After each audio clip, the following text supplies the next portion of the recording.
Hey, welcome Select Arcane! Back at Briarfest I saw the cutest little donkey duo, and not so long after at the Clarion I picked up for free this tiny little donkey charm. And this is exactly what I said in that unboxing video. Honestly, this is one of the best things I got during all of Briarfest, and I already know that I want this to be Senior Carrots. So, yeah, we're doing Senior Carrots. Skipping all the hassles of prepping because I've already covered this in multiple videos already. He's ready to go and ready to paint. This is probably the smallest micro I have ever worked on in my entire life, so he's actually sitting on a little piece of square foam tape, which is sitting on a testors dullcote cap. So I can handle him for easy painting and I don't squish him. Like, look how small he is. My nails are longer than he is tall. So let's get started. I got this little donkey from Hold Your Horses in Wisconsin. I didn't go to Wisconsin, I got it at Briarfest obviously. But he's a little tiny 3D print and they have some great stuff, highly recommend. Senior Carrots is so tiny that it's only going to take a tiny bit of paint. I just dab on a little bit and then mop it up. I'm using burnt umber, yellow ochre, and a lot of white to achieve this cream-like cremello color. This is just going to be a base layer because he is going to be pinto, but I don't know what kind of pinto to call him. Like, I don't know what donkey color names are. But he's kind of beyish, grayish pinto. But the whites of him are not pure white, so that's what I'm achieving. I'm getting that shading down ahead of time. And his pink and gray points are going to be present a little bit later. In layer 2, I'm going in with straight titanium white, and this is melted down a little bit by some linseed oil, and I'm dabbing it in places that there would be highlights, so along his barrel, along his rump, neck, etc. Again, he's so tiny that you can't pack too much detail into him, but at the same time you still want depth.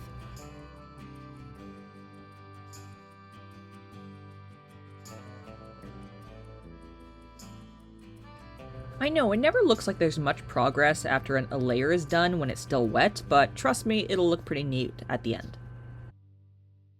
Unfortunately, I didn't get a lot of pictures of Senior Carrots at Briarfest, and when I went to Google him, all that came up was a character from Spirit Untamed with the same name. But luckily, through the power of the internet, I was able to find some pictures of him at Briarfest that I didn't take, so I'm using those as reference. I believe Senior Carrots is called a frosted spotted donkey. It's because he has all this Roni halo stuff going on and skin spots, but basically he doesn't look like a true pinto. Anyways, I'm mixing burnt umber and black for his base coat spots, cutting that with linseed oil of course, and so delicately, gently applying the spots just as a basic roadmap. I am literally trying not to put any paint down. And I'm taking the tiniest brush and wiping it all off. Now I'm left with this hazy spotting. And I'm not gonna lie, this is the first time ever where I'm doing this reverse pinto technique. Usually I always start with the base coat and then go with the whites, like I've done a million times in my other videos, but this is my first time doing it the other way around. And I must say, I think I'm liking it, because it's softer and it kind of reminds me of maybe Stephanie Blaylock's work or Mitten Lake Studios' work, so I'm really interested to see where this takes me.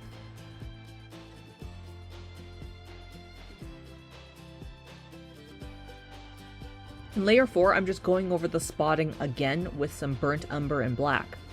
The tiniest amounts of paint are being applied and then immediately mopped up again. I'm just building up the base coat of those patches, but also keeping in mind that there's some peacocking or roning around the patches because he's not a true spotted. I also add some gray to his face, eyes, muzzle, and nether regions.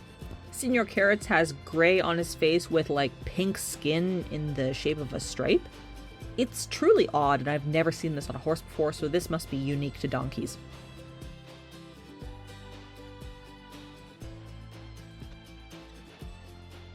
Layer 5, I did the exact same thing with more burnt umber and black.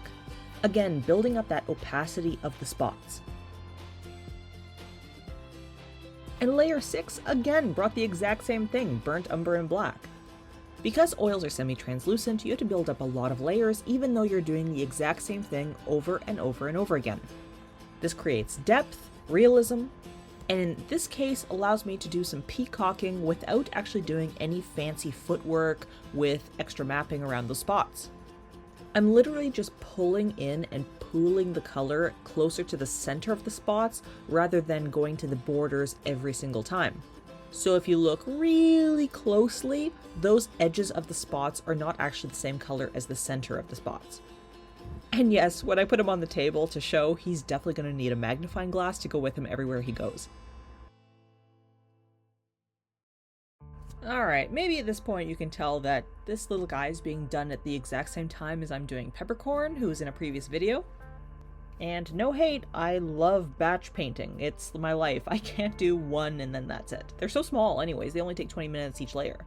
So with that, I'm using Peppercorn's previous layer, which was layer 8, the black glaze, which is straight ivory black cut down with a lot of linseed oil. I'm dabbing that onto the spots to get a much darker and richer color, and very faintly touching up places like the knees, the ears, the hocks, etc. And that's it, literally this whole layer. I do clean it up with a mop brush, of course, to take off that extra oil, but that's it. And that's going to be it entirely for the oils. We're going to be moving on to the mixed media portion of this donkey. I had to wait nearly 2 weeks for those oils to cure. It would be catastrophic if I sprayed him when he was still wet. But nonetheless, I spray in Testors dullcote all over his body, leave him to dry for about 20 minutes, and now I can proceed to layer 8.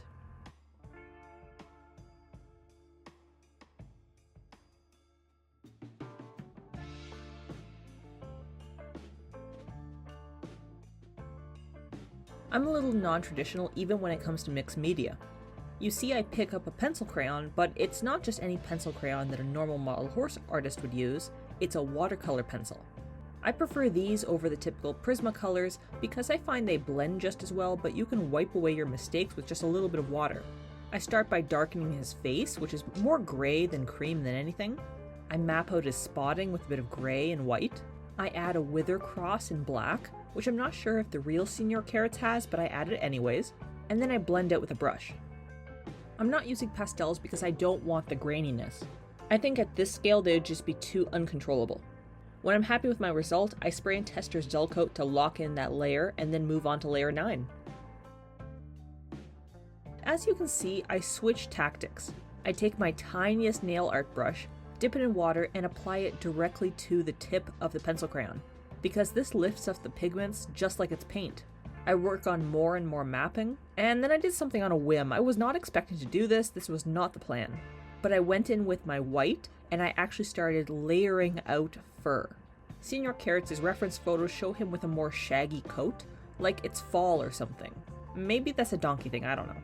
But I really wanted to give him that texture, and something that would set him apart from other long ears on the table. This hair by hair took me over an hour. If he was traditional scale, I would have carpal tunnel by now. You might not be able to see him clearly, but at this point I am so pleased with him. I'm so glad I took the plunge on the hair by hair. I also touch up around the eyes, the muzzle, make sure his ears are the correct color, start his hooves, and seal all of that again in Testors dullcote. He might be tiny, but he needs more detail. In layer 10, I do just that. When I spray with Testors dullcote, sometimes the watercolor pencil blurs a little bit. It really creates a nice effect, but it needs a little bit more sharpening. So I go back over certain areas with the watercolor pencils. I also start to add detail to the hooves, the ears, around the muzzle, and the sheath area. When I'm happy with my work, I spray again. And in layer 11, I do the exact same thing, more detailing. At this point, I also add in the little eyeballs, and I'm so pleased. These new nail art brushes that I got specifically for these tiny micros are doing wonders. When I'm happy, I spray again, and I really hope layer 13 is the last layer. I go back into the sheath area and the belly, and specifically focus on finishing this area. He's been sitting on the cap virtually this entire time, so he needs some help in these areas. But with that, Senior Carrots is done. I'm so pleased how he turned out. This is the smallest model I have ever painted to date, and I think the watercolor pencils really added to it. I found it a lot easier than doing it with, let's say, acrylics.